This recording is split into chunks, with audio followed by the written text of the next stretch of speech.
नमस्कार। आप सभी का स्वागत है कोमल नायन हायर एजुकेशन रिसर्च सेंटर में। आज मैंने कल मध्य प्रदेश का भौतिक विभाजन पढ़ाया था। भौतिक विभाजन में मैंने जो मालवा का पठार, मध्य भारत का पठार और तथा रीवा पन्ना का पठार जो था वो पढ़ाया था। आज मैं पढ़ाने जा रहा हूँ नर्मदा घाटी। क्या आप ध्यान दीजिए, नर्मदा घाटी। तो सबसे पहले मैं बनाऊंगा मध्य प्रदेश का मानचित्र।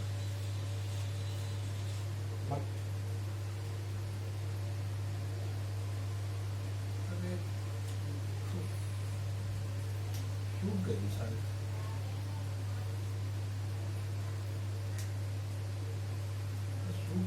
शायद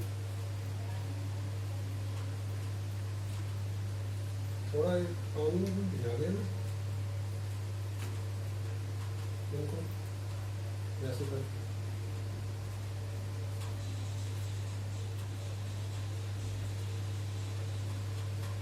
नर्मदा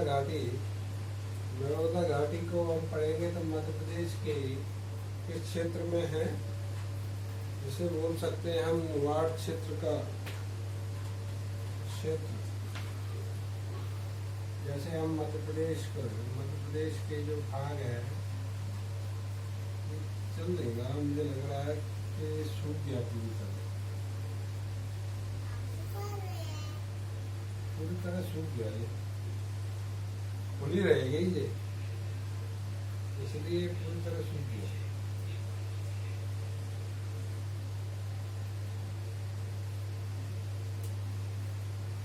रेड वाली भी होगी एक।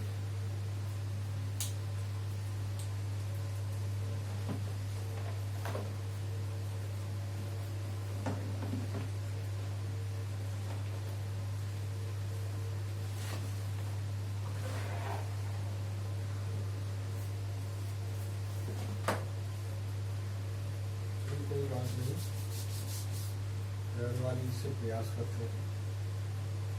ये मध्य प्रदेश का हम मानचित्र को जब बनाएंगे तो इस तरीके से मध्य प्रदेश का जो मानचित्र है वो इस तरीके से बनेगा।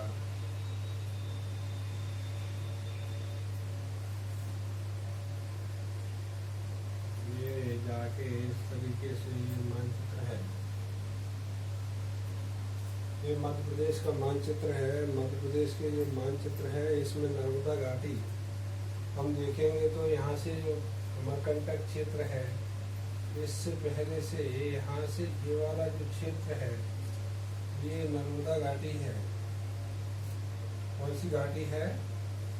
नर्मदा घाटी है। ये वाला जो क्षेत्र है, इस क्षेत्र में हम देखेंगे जहाँ से नर्मदा का उद्गम हुआ है।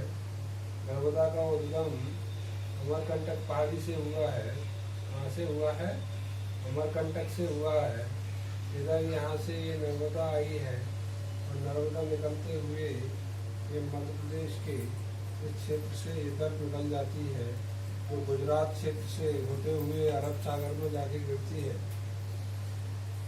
यहाँ पर हम नर्मदा घाटी को देखेंगे तो नर्मदा घाटी का जो क्षेत्रफल है ये मध्य प्रदेश की कुल क्षेत्रफल का कितना 26% भाग है। कितना है? 26% भाग है। इस क्षेत्र में, इस क्षेत्र का निर्माण पश्चिम में, जो पश्चिम वाला जो भाग है वो पश्चिम में दक्षिण ट्रैप की चट्टानों से, कौन सी?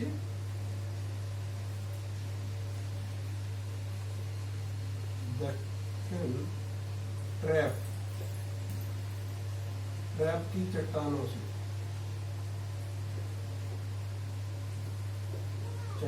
से हुआ। किससे हुआ है?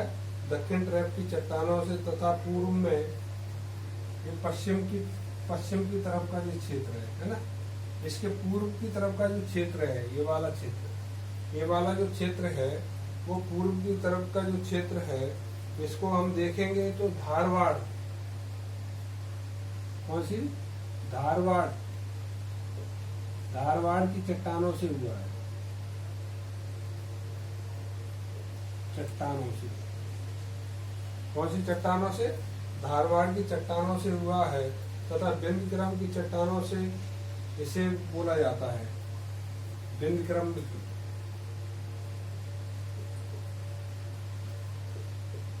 विंध्यक्रम की आप देखेंगे इस जो क्षेत्र है, इस क्षेत्र में कौन कौन से वो जिले आते हैं। पहला जिला है जबलपुर, जबलपुर जिला है। कौन सा जिला है? जबलपुर। हम देखेंगे मध्य प्रदेश का जो क्षेत्र है, मध्य प्रदेश के क्षेत्र में मैंने फर्स्ट में पूरे सभी जिलों के बारे में भी बताया है। तो जबलपुर यहाँ क्षेत्र है। उसके बाद यहाँ पर आता है नरसिंहपुर। नरसिंहपुर कौन सा? नरसिंहपुर। और नरसिंहपुर के बगल से हम देखेंगे तो ज्यादातर रायसेन भी आता है, मगर इसमें हम देखेंगे तो होशंगाबाद जो क्षेत्र है, होशंगाबाद वाला क्षेत्र लगता हुआ है। होशंगाबाद है ना, जिसे नर्मदापुरम भी बोलते हैं, नर्मदापुरम है ना, नर्मदापुरम भी बोलते हैं। उसके बाद आता है हरदा। कौन सा? हरदा आता है। और हरदा के बाद हम देखेंगे तो हरदा के बाद जब हम देखेंगे तो सीहोर। कौन सा? सीहोर का कुछ क्षेत्र इसमें लगता है। सीहोर, सीहोर, सीहोर का जो क्षेत्र है वो कुछ क्षेत्र सीहोर का आता है। और इसके बाद हम देखेंगे तो रायसेन का भी जो क्षेत्र है, कुछ क्षेत्र रायसेन का भी लगता है। रायसेन है ना, तो रायसेन का जो क्षेत्र है ये भी लगता है। ये संबंधित जो जिले हैं, रायसेन है, सीहोर है, हरदा है, नर्मदापुरम है, नरसिंहपुर है, जबलपुर है, ये सभी जिले किस में आते हैं? ये सभी जिले आते हैं, हम देखेंगे तो नर्मदा घाटी में आते हैं। किस में आते हैं? नर्मदा घाटी में। नर्मदा घाटी में।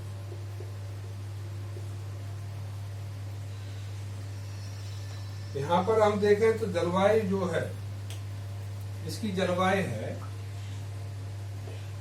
जलवायु है, वो जलवायु किस प्रकार की है? तो जलवायु हम देखेंगे तो ग्रीष्म ऋतु में सबसे अधिक गर्म तथा शीत ऋतु में साधारण ठंड होती है। मतलब ग्रीष्म ऋतु में जो गर्मियों का समय है उसमें सबसे ज्यादा क्या होता है? अधिक गर्म होती है। गर्मियों के टाइम पे अधिक गर्म होती है और सर्दियों के टाइम पे साधारण ठंड रहती है। मतलब ज्यादा ठंड नहीं पड़ती है, कम ठंड पड़ती है। तो इस तरीके की जलवायु, इसमें क्या बोलते हैं इसे? शीत ऋतु। ग्रीष्म ऋतु में, ग्रीष्म ऋतु में,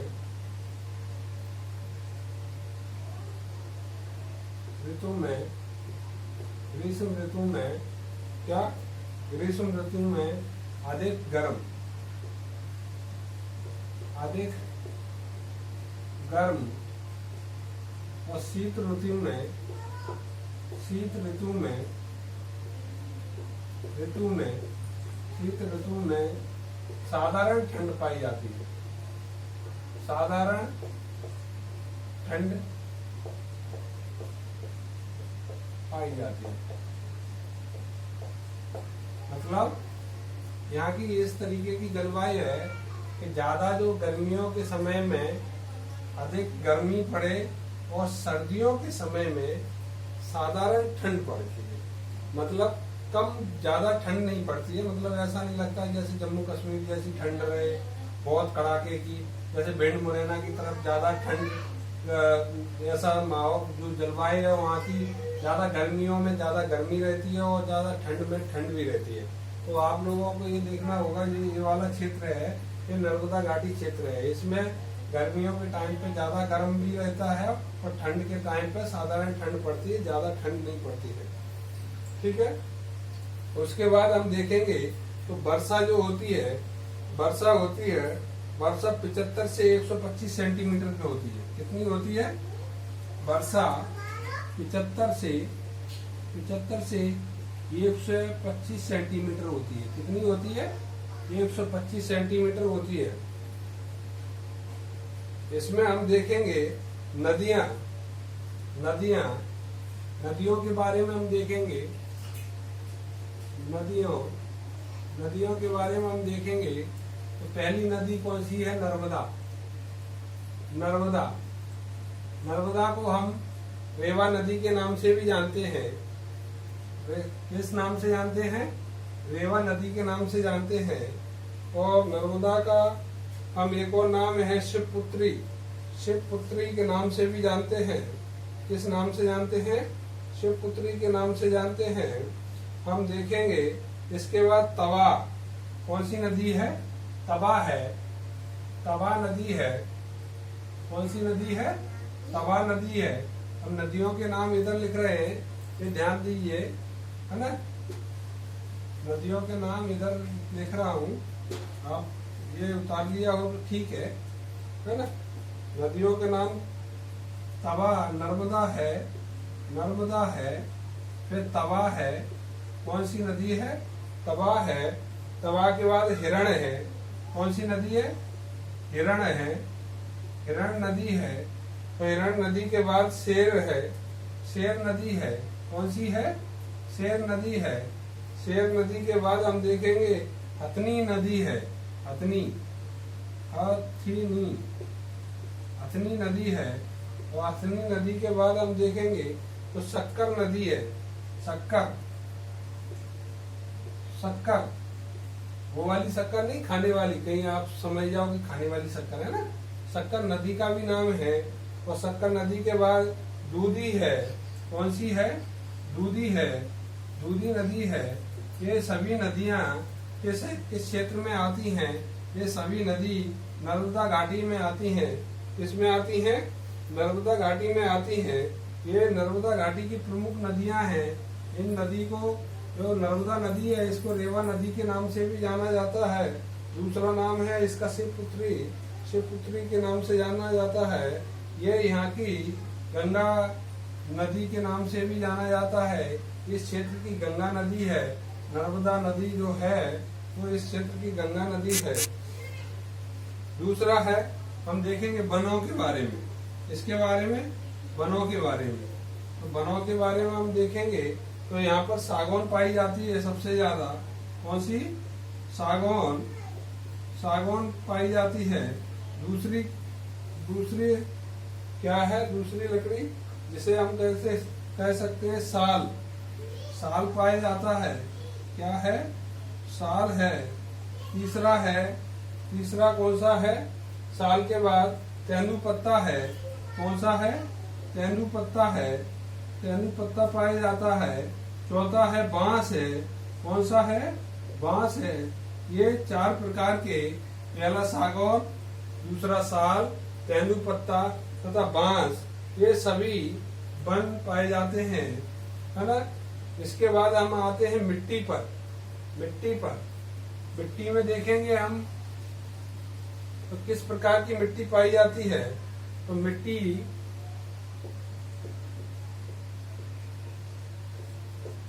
को हम देखेंगे तो इसमें नर्मदा घाटी के पश्चिम में गहरी काली मिट्टी पाई जाती है।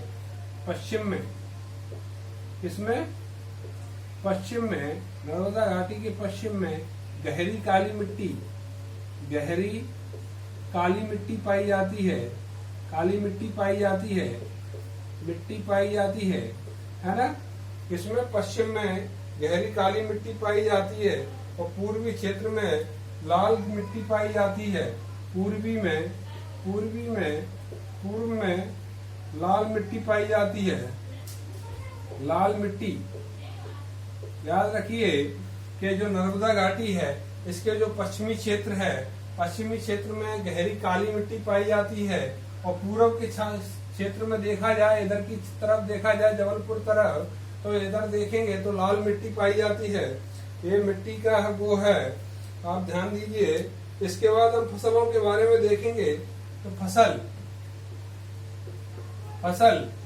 फसलों के बारे में हम देखें तो फसल कौन कौन सी होती हैं नर्मदा घाटी में। तो इसमें देखेंगे तो पश्चिम में कपास तथा मूंगफली किसमें? पश्चिम में। पश्चिम क्षेत्र में कपास तथा मूंगफली पाई जाती है। मूंगफली है ना।